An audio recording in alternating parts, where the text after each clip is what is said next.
आपके वार्ड 110 के पार्षद हैं, आपके बगल में जो जालना मेन रोड पे कचरा डिपो है, आज बरसात के दिनों में काफ़ी परेशानी रहती है। आज सुबह भी मैंने देखा था, आपने कई वीडियो बनाए वहाँ के, घर गिर गए। क्या समस्या है ये? समस्या वहाँ पर सबसे बड़ी समस्या है वो कचरा डिपो। सबसे बड़ी समस्या कचरा डिपो होने के कारण वहाँ पे स्थानीय लोग इतने ज़्यादा परेशान हैं। एक तो वहाँ पे जो इतनी विषैली दुर्गंध फैलती है, यहाँ पे आसपास के लोग इस गर्मी के दिनों में भी, जहाँ हम आम दिनों में कूलर चलाते हैं, कूलर नहीं चला पाते, घर के कोई गेस्ट को नहीं बुला पाते, पलायन करने को मजबूर हैं। एक तरह से अभिशाप हो चुका है जालना डोंगरी कचरा डिपो। और पिछले 10 दिनों में शायद आपने पहले देखा होगा, हमने एक धरना प्रदर्शन किया। हमने गेट पे एक मांग को लेकर, क्योंकि कचरा डिपो की दीवार एक तरफ नहीं बनने के कारण वहाँ पे पुराने मकान बने हुए, कचरा डिपो उसके बाद बना, तो निगम प्रशासन की लापरवाही के कारण उन्होंने 2 तरफ तो दीवार बना दी और एक तरफ उन्होंने छोड़ दी। और ये जगह कचरा डिपो की नहीं, ये तो गैरेज की जगह थी। नगर निगम की तरफ से गैरेज की जगह थी, तो ये जब गैरेज से कचरा डिपो बना तब आप लोगों को, स्थानीय लोगों का विरोध नहीं रहा? आप बिल्कुल सही कह रहे हैं। ये जगह है मोटर गैराज शाखा की, और उस वक्त हमारे पूर्व पार्षद हमारे पार्टी के थे, तो उस वक्त बीबीजे कंपनी जब आई थी, उन्होंने स्टार्टिंग में जब ये कचरा संग्रहण हुआ था, रावटी के समय की बात है, तब वो क्या है कि मेन रोड पर अपना डंपर खड़ा करके छोटे छोटे उपरों से डंपरों में डायरेक्टली लोड करते थे, मगर वो उससे के कारण क्या रोड जाम हो जाती थी, वो पूरे रोड को कवर करके एक साइड में खड़े हो जाते थे। रोड तो आज भी जाम होती है, रोड तो आज भी जाम होती है।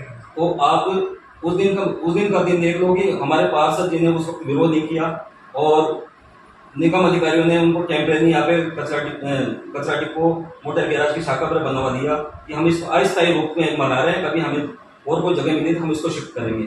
मगर धीरे धीरे समय बीतता गया और ये स्थायी रूप से इन्होंने इसको बना दिया गया। नहीं तो अभी कचरा डिपो, जैसे कोई कचरे की गाड़ी आती है तो नगर निगम का कोई प्रावधान है कि कचरा वहाँ खाली करके वहाँ कचरा बीनते लोग, वहाँ उनका विरोध नहीं करते आप लोग? हम विरोध कई बार कर चुके हैं और कई बार अधिकारियों को अवगत भी करा चुके हैं। अधिकारियों से हम सवाल भी करते हैं कि नगर निगम की नियमावली में कचरा नीचे डालने का एक तो प्रावधान नहीं है, प्रावधान है तो हमें दिखाइए। नियमावली में आबादी क्षेत्र में कचरा डिपो बन ही नहीं सकता, और तो आपने किस आधार पर यह जालना डोंगरी में कचरा डिपो बनाया, और आप इनको कैसे अथॉरिटी दे सकते हैं कि कचरा नीचे डाल रहे हैं और उसमें से अपने ये कचरा बीनते हैं, उनके माध्यम से इनको कागज प्लास्टिक निकाल कर, तो ये क्या, ये कचरा बीन के क्या मतलब ये अलग से बेचते हैं ये कचरा? बिल्कुल, ये बहुत बड़ा एक स्कैम है और इसके खिलाफ हमने पूर्व में आवाज उठाई थी। और इसके अलावा हमने आपको, मैं पुरानी न्यूज बता दूंगा, उसमें हमने मुख्य तौर पे ये मुद्दा उठाया था कि इसमें बहुत बड़ा एक गड़बड़ झाला चल रहा है, बहुत बड़ा एक बिजनेस बना रखा है, जबकि नियमावली में ऐसा कुछ है नहीं कि आप नीचे कचरा डालोगे बाद में उसको ऊपर के उठा के उसे डालोगे। डायरेक्ट ये नियम है कि छोटा ऊपर जाएगा, घर से कचरा संग्रहण करेगा, उसको डायरेक्टली उनमें जेक लगा रहता है, वो डंपर की तरह खाली होंगे उस बड़े डंपर में, और वो सीधा बड़े डंपिंग जोन में जाएगा जो अपने यहाँ से बहुत दूर है, नाई के करीब। ये बारिश के दिनों में तो वहाँ बदबू का माहौल बहुत ज्यादा हो जाता होगा। वैसे केंद्रीय विद्यालय के कई बच्चे भी बोलते हैं सर यहाँ बदबू आती है, हमारा रिपोर्टर गया था वहाँ पे तो बताते हैं यहाँ गंदगी आती है। तो रिपोर्टर ने भी बताया अंदर कचरा बीनते हुए लोग दिखे, जो अलग अलग उन्होंने कट्टे भर रहे थे, बाहर चाय की दुकानों पर इनके अधिकारियों की भीड़ थी। तो ये एक चीज मुझे आप ये बताएंगे कि ये जो कचरा डाल रखा है इन्होंने, इसकी बदबू आसपास के लोगों को कैसे सहन करते होंगे आप? सब सहन करना पड़ता है जब प्रशासन हमारी बात नहीं सुनता। हम पीड़ित हैं और हम शोषित हैं कि इस कचरा डिपो के कारण हम जब हम खुद वहाँ पर अपने मेहमानों को नहीं बुला पाते, दुर्गंध से पूरा माहौल क्षेत्र इतना दुर्गंधमय हो रहा है। और ये सबसे बड़ा कारण जो कीचड़ फैलता है, ये ओपन कचरा डालने के कारण होता है। बड़े छोटे छोटे ऊपर आते हैं और वहाँ कचरा डालते हैं, उनमें से ये सिर्फ एक वहाँ पे चांदी, मतलब कचरा बीनने के चक्कर में उसको नीचे डाला जाता है। और बारिश के टाइम ये ज्यादा प्रॉब्लम हो जाती है कि बारिश आती है और कचरे पे वो पानी गिरता है और उसके साथ पूरा कीचड़ जालाना बाईपास पे आके इकट्ठा हो जाता है, कीचड़ फैल जाता है। और इससे कारण क्या है, वहाँ पे एक गवर्नमेंट स्कूल है, केंद्रीय विद्यालय, वहाँ के बच्चे इतने परेशान है कि प्रशासन के खिलाफ बोलने से भी वो सरकारी टीचर है, उनको क्या बोलने से डरते हैं, चकते हैं। आज जैसे बारिश कल से शाम से रात भर से बारिश चल रही है, वहाँ पे मैंने वीडियो भी देखा, मेरे पास एक वीडियो भी आया कि वहाँ से एक मकान गिर गया, जिसमें से एक और दिख रही है, मकान गिर गया पीछे से एकदम, जेसीबी उधर चल रही है, बरसात में चल रही है। तो क्या नगर निगम के जैसे डीसी वगैरह ने कुछ वहाँ आके कुछ कार्रवाई के लिए कुछ आश्वासन दिया? जी, मैं आपको शुरू से बताता हूँ, जो मकान बने हुए हैं वो बहुत पुराने मकान बने हुए हैं, और जिस जगह पे मोटर गैराज कचरा डिपो बनाया या पहले तरीका बट हुआ करता था, उसको इन्होंने अधिग्रहण करके मोटर गैराज का वो बनाया बाड़ा। उसके बाद मैंने कचरा डिपो स्थापित कर दिया। आज स्टेशन के रूप में ये कचरा डिपो स्टेशन के रूप में जाना जा रहा है। मगर इन्होंने दो तरफ से एक परमानेंट दीवार बना रखी है और एक तरफ से नहीं बना रखी, जहाँ पे स्थानीय मकान बने हुए हैं। और ये बड़े बड़े पोकलैंड मशीनें डंप पर जाते हैं और उनके कंपन से, जेसीबी मशीन कंपन से दरारें आई। 10 दिन पहले हमने धरना दिया था और अवगत कराया था डीसी को, और सबको अवगत कराया था। मोटर गैराज के उपायुक्त अतुल शर्मा जी से हम खुद व्यक्तिगत मिला कर आए थे और इस बारे में सूचना दी थी कि बारिश का टाइम है और आप जल्द से जल्द एक आध दिन में इस पे दीवार बना दीजिए। इन लोगों का जितने भी नुकसान हुए सर्वे करा के नगर निगम के अनुसार इनको आप मुआवजे दीजिए। मगर 10 दिन बीत जाने के बावजूद विडम्बना है कि आज वो दिन आ गया जब बारिश का दौर चल रहा है और भयंकर बारिश कल से हो रही है। कल रात को सूचना मिल गई थी कि वहां पर 2 मकान गिर चुके हैं, जो आधा पहले गिर चुके थे, अब वो पूरी तरह गिर चुके हैं। उनके पास रहने का कोई ठिकाना नहीं है। और आज सुबह जब हमें सूचना मिली, हम मौके पर पहुंचे और पूरी बारिश में हमने उस घटना को कैप्चर किया, उन लोगों से मिले।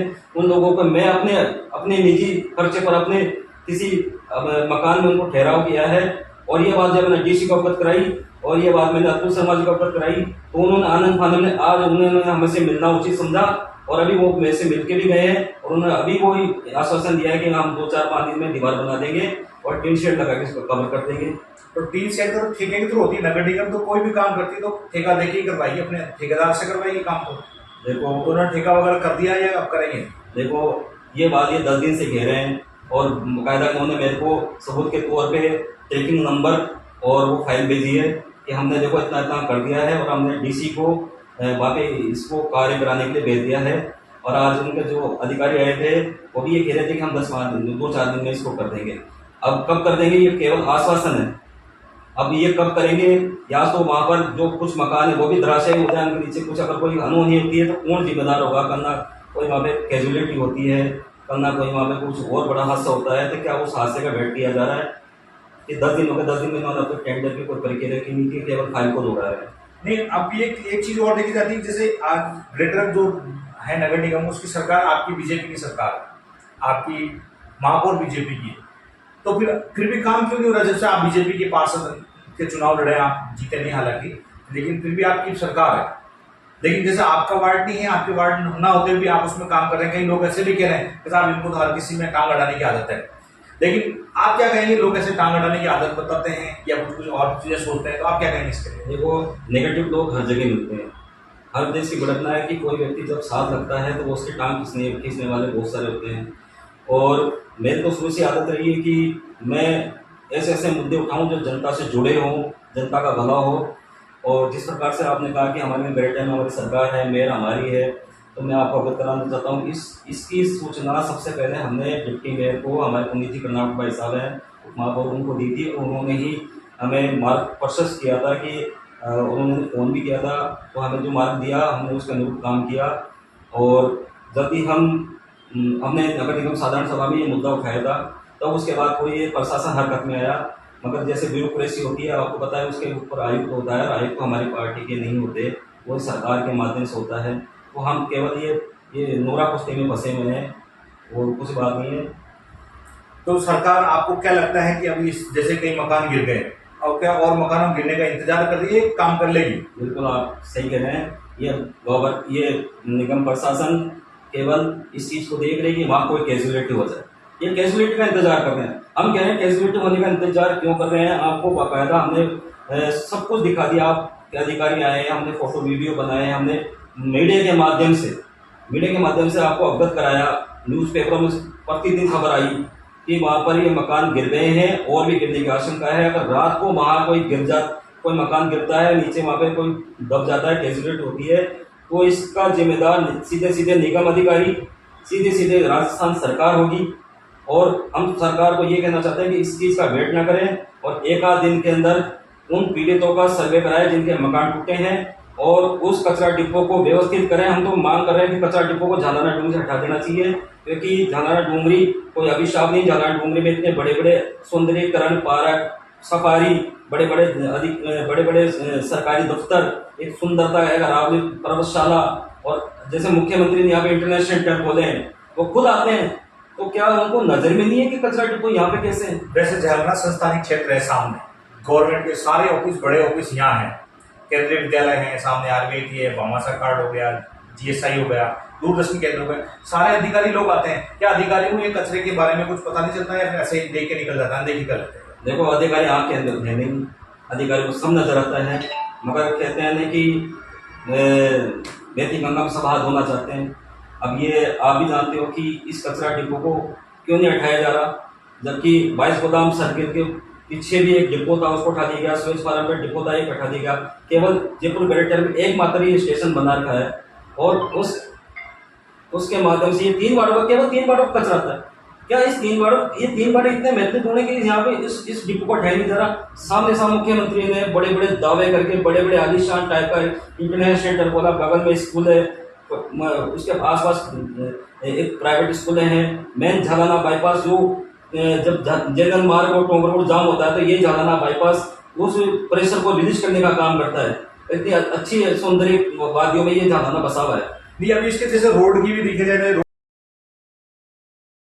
पहले 200 फीट की रोड थी, कर दी गई है।